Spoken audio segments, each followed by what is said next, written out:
pertanyaan selanjutnya ini adalah masih dengan orang yang sama nih ya Kak. Gimana caranya kita tuh alokasi ke instrumen yang benar. Kalau misalnya nih saham nih, kita kan nggak tahu nih bakal naik turun. Kira-kira kalau misalnya nih mungkin ini lebih ke pengalaman pribadi Kak Kelin sih. Dulu belajar mengenal instrumen investasi itu lewat mana sih Kak? Banyak ya, kalau sekarang sih kita udah terpapar nih banyak, misal dengan IG Live ini, terus BNI Sekuritas kan juga sering banget ya ngadain IG Live, ngedukasi, dari YouTube, dari podcast, dari buku juga. Nah, kalau aku pribadi, selain dari itu, ya dengan eksekusi gitu. Jadi aku cobain nih satu-satu. Kalau misalnya aku cukup yakin, aku taruh besar. Let's say kayak SPN itu, karena aku tahu ya, instrumen ini itu em, kecil kemungkinan untuk gagal bayar, karena Hmm, dijamin pemerintah gitu kan. Jadi aku berani masukin angka yang besar waktu itu. Eh Kalau misalnya aku nggak terlalu yakin, mungkin aku akan chip in, tapi cuma berapa persen dari aset, total aset. Untuk ngeliat sih, ngerasain, oh kalau dapet cuannya itu gimana, naik turunnya gimana, kalau rugi gimana. Tapi balik lagi, kalau misal hari ini kamu fokusnya di saham gitu, ya kamu harus membangun conviction sih, atau kepercayaan diri kamu beli saham ini itu alasannya kenapa. Karena kalau aku pribadi, aku juga ngikutin ya, kalau di saham itu kan ada banyak aliran nih Okta. Eh, ada yang fundamental banget, ada yang teknikal, ada juga yang misal bandarmologi gitu kan. iya, Nah, setelah mengikuti semua itu, terus ada belajar dikit-dikit, aku menyesuaikan, nah kayaknya aku paling cocok nih yang fundamental gitu. benar. Karena aku ada pekerjaan utama, jadi aku lebih fokus, oke, aku akan cari uangnya, terus nanti aku investasikan di saham yang memang aku tahu gitu. Oke. Jadi sebenarnya balik lagi ya itu bagaimana kita mengeksplor mungkin ya kayak menurut aku memang benar sih namanya investasi itu harus trial error. Emang ada masa-masa kita harus ngerasa rugi supaya kita tahu nih kayak oh ternyata cara yang benar berinvestasi itu seperti itu ya. Dan kalau tadi soal bisa belajar dari mana sebenarnya mungkin ini agak promosi dikit nggak apa-apa ya Kak. Jadi kita tuh di BNI Sekuritas juga sering namain yang adanya sekolah pasar modal dan itu Hmm. offline jadi nggak lewat webinar kita ketemu langsung dan diskusi langsung dan menurut aku di situ adalah sebenarnya momen dimana kita bisa manfaatkan untuk belajar mengenal instrumen investasi sih karena kan namanya sekolah pasar modal yang dijelasin secara luasnya pasar modal gimana cara kerjanya gitu dan menurut aku memang ada baiknya sebelum kita mulai kita memperlengkapi diri kita dengan banyak pengetahuan sih supaya kita jadi tahu nih dari banyak sudut pandang investasi itu seperti apa yang benar dan kita sesuaikan ke diri kita. Nah kalau tadi nih kakak yang sama bilang katanya kan kita maunya resikonya yang rendah tapi high return ya. Uh, jadi sebenarnya sih kalau investasi aku sangat percaya investasi yang sehat itu pasti high risk high return. Jadi kayak nggak ada Hmm. low risk high return itu mungkin hampir mustahil ya. Aku nggak bilang nggak ada, mungkin di luar sana ada, tapi kita selalu di sini menanamkan high risk high return. Kayak contohnya saham, ya dia memang high risk tapi dia bisa memberikan high return. Nah, gimana caranya kita merasa aman? Balik lagi sih, benar kata Kak Kelin tadi, kita harus bisa tahu instrumen mana yang resikonya mungkin kita tuh kuat nanggungnya gitu kali ya. Yang kayak misalnya rugi kita masih kayak ya udah nggak apa-apa ruginya segitu. Tapi kalau misalnya Hmm. ruginya itu bikin kita jadi kayak tidur nggak nyenyak, makan nggak nafsu makan, rasanya kayak nggak ada semangat hidup itu kayaknya harus disesuaikan lagi gitu ya, nggak bisa dipaksakan gitu. Jadi balik lagi sih, bagaimana kapasitas kita nih menanggung resikonya. Sebelum kita lihat returnnya, lihat dulu nih resikonya sanggup gak ya? Karena ini juga sempat kita bahas soalnya di IG Live sebelumnya nih Kak. Oke. Okay. Oke. Nah, dulu kalau kan Kak Kelin bilang tuh investasi SBN di BNI Sekuritas. Nah, gimana sih waktu itu Kak Kelin mungkin yakinin kalau SBN ini tuh lebih baik loh dari SBN ini gitu. Oh, investasi di SBN tuh lebih baik dari yang ini gitu. Bukan ngebandingin bagus atau enggaknya, tapi kalau dari pengalaman Kak Kelin sendiri kayak gimana cara meyakinkan dirinya gitu. Oke, sebenarnya kalau menurut aku semua SBN lumayan cukup aman ya karena dijamin pemerintah gitu. Jadi possibility untuk default itu kecil. Em, untuk gagal bayar itu kecil. Cuman waktu itu kenapa aku memilih ST04? Karena aku melihat, oh dari bunganya yang lumayan, di 7,95% waktu itu kan ya, masih awal-awal. Kemudian dari segi pajak, pajaknya itu lebih kecil daripada deposito. Kalau Iya, pajak SBN dulu 15%, sekarang di berapa ya? 10% ya? Atau iya. tetap 15? 10 ya? Sekarang ya udah di angka 10%. Karena kemarin waktu Ori juga kurang lebih segitulah yang launching kita.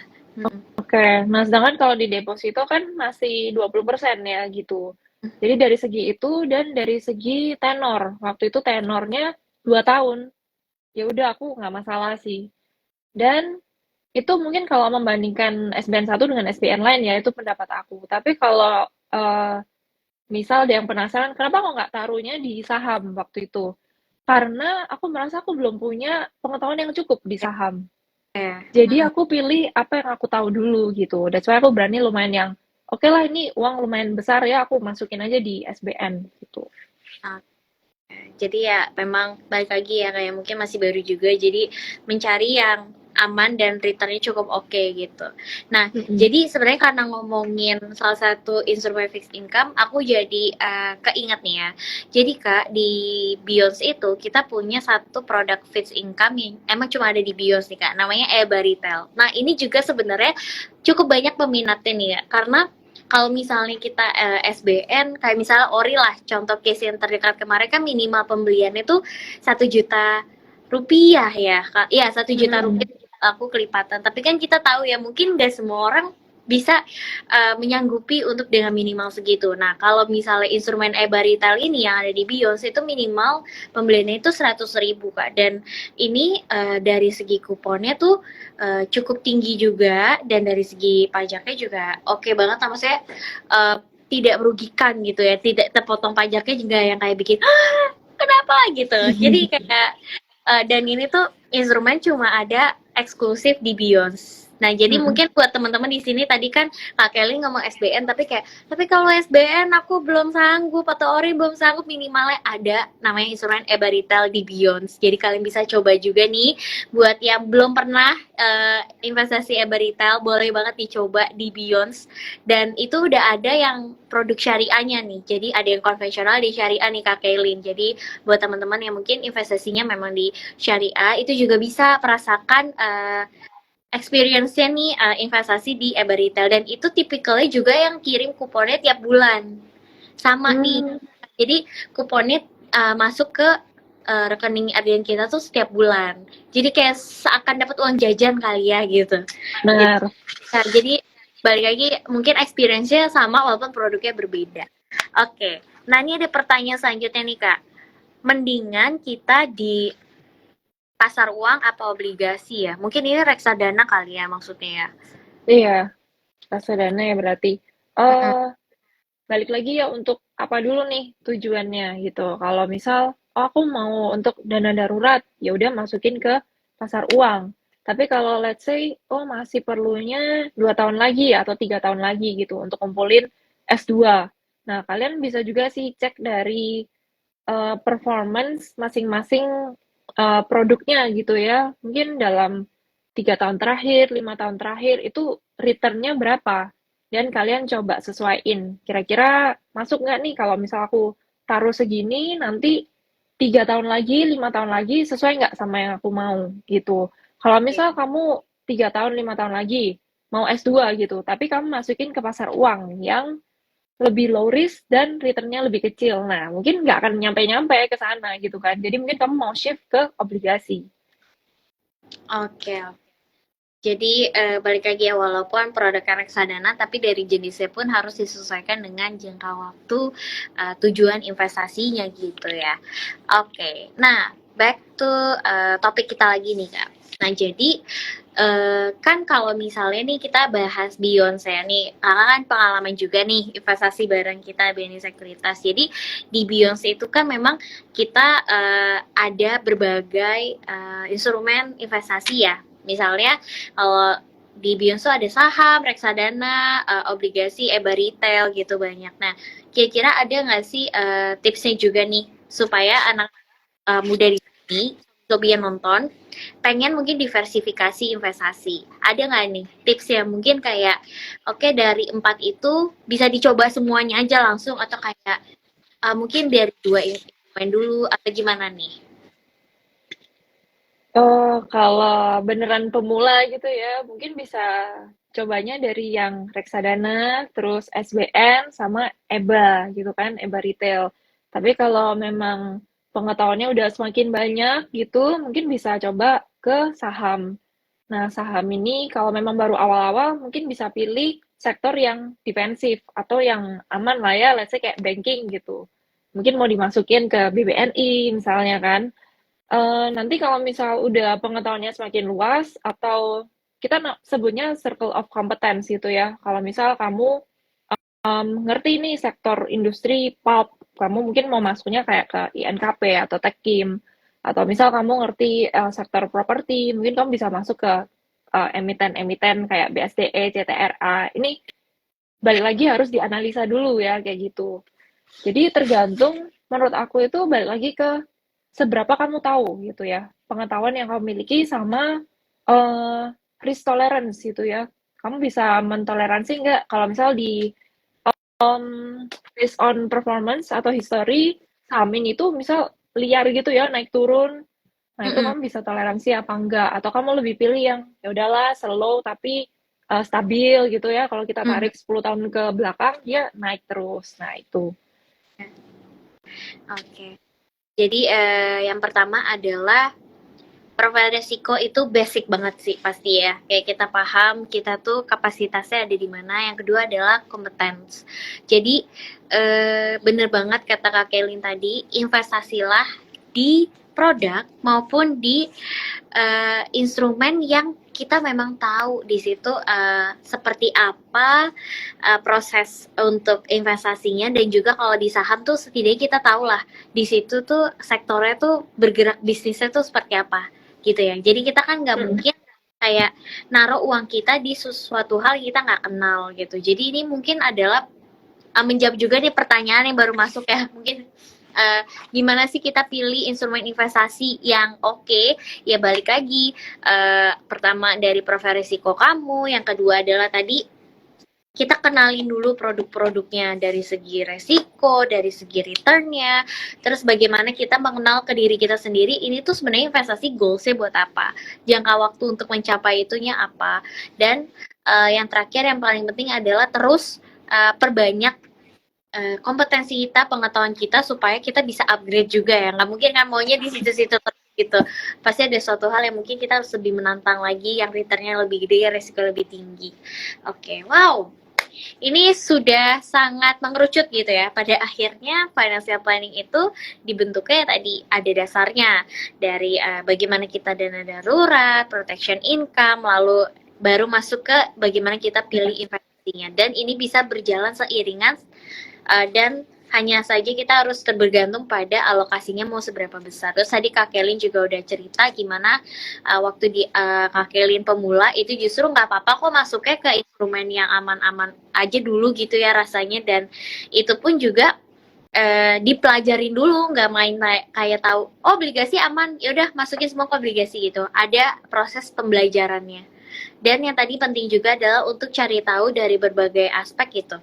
Sebenarnya kalau investasi saham strategi itu banyak, pelajari strategi mana yang paling sesuai sama kita, dan juga balik lagi kalau mau alokasi lihat juga apakah kalau misalnya satu merugi kamu masih punya nggak bantalan satunya gitu, jangan yang dua-duanya high risk mungkin ya di situ ya. Mm, Kalau kayak betul. satunya juga rugi agak pedih tuh. Bener, nanti double boncos kalau dua-duanya turun kan. Benar. Oke, nah jadi dari keseluruhan obrolan kita malam ini Kak Kelin, boleh dong kasih closing statement nih buat sobi-sobi semua di sini supaya 2024 punya financial planning yang lebih sehat dan lebih baik nih. Oke, mungkin tadi kalau Akta bilang ya, kayaknya nggak ada investasi atau produk instrumen keuangan yang low risk tapi high return gitu. Nah, mungkin memang nggak ada nih produknya, tapi ada hal lain yang kayak gitu gitu. Adalah investasi ke skill menurut aku ya. ke skill, ke knowledge gitu kan. Karena tadi balik lagi kalau kita punya knowledge yang lebih besar, kita jadi punya spektrum pemilihan instrumen investasi nanti bisa yang lebih high risk kan dan bisa dapat yang high return kayak Betul. gitu. Dan ini tuh nggak cuman oh ngomong kayak gini, tapi aku merasa kalau aku juga melakukan hal itu gitu. Jadi aku banyak banget sering investasi dulu itu banyak banget lah kelas yang udah aku ikutin. Terus aku pengen tahu juga kan, oke ini alirannya apa aja kayak gitu. Nah, dari situ aku bisa memfilter mana yang cocok sama aku dan terus aku aplikasiin. Mungkin buat teman-teman yang kayak mau mulai gitu ya investasi, menurut aku jangan takut, tapi jangan FOMO juga gitu. Karena your money itu your responsibility, bukan responsibility orang lain atau siapapun lah. Karena menurut aku ya kalau orang di market itu mereka pasti punya agenda masing-masing gitu. Iya, That's why betul. kita, iya kan, jadi kita harus punya conviction sendiri. Kenapa sih kita mau spend uang ke sini gitu? Kita tuh cari uang itu susah loh. Jadi jangan dikit-dikit ada orang bisikin, kayaknya emiten ini mau terbang ya gitu, langsung masuk gitu kan. Kalau kamu memang kompetensinya sekarang masih di SBN gitu, belum di saham, ya nggak apa-apa, just do it gitu. Tapi tetap investasi. Jangan cuman, takut, nanti ini, nanti itu, gitu. Karena kita tuh selalu battle sama yang namanya inflasi. Kalau kita nggak investasi, ya uang kita akan di situ-situ aja, terus ya akan semakin berkurang ya. Kalau misal nih modal kita nggak besar, ditaruh di bank buku besar ya, yang warna biru-biru, ya Mm. itu malah kepotong tuh sama biaya admin, biaya bunga gitu kan. Kecuali kalau emang uangnya udah yang berapa M, berapa T, Ya. mungkin bisa ke cover gitu. Tapi kalau kita nih yang bisa masih mendang-mending gitu, mungkin kepotong, ya kan? Gitu. Jadi kalau misal kalian udah ikut IG Live, kalian ikut kelas-kelas tadi SPM dari BNI, jangan cuma dengerin tapi mulai gitu. Langsung dipraktekin, mulai dari kecil nggak apa-apa, tadi beli di EBA atau beli di obligasi kan juga ada yang mulai dari 10.000 bahkan ada gitu. Langsung mulai dulu aja dan kalian rasain gitu pelan-pelan gimana produk yang kalian beli ini bertumbuh, terus kalian dapet cuan, itu kan pasti ada efek lagi nanti. Nah itu. Oke.